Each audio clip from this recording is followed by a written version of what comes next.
Step 3. Storyboarding. What kind of film do you want to make?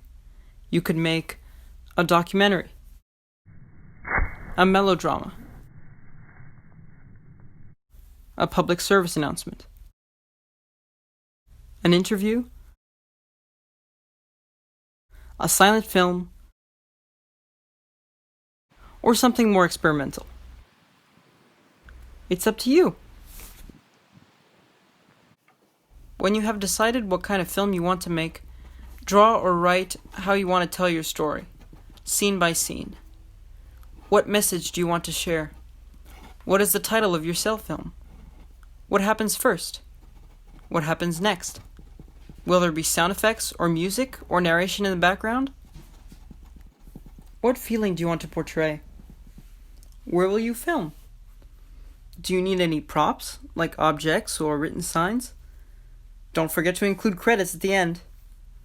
Will you use your pseudonym or your name? If you include a song in your soundtrack, please credit the artist. Storyboarding can be tough. If you get stuck, feel free to talk through your ideas with a friend or family member. They might be able to help.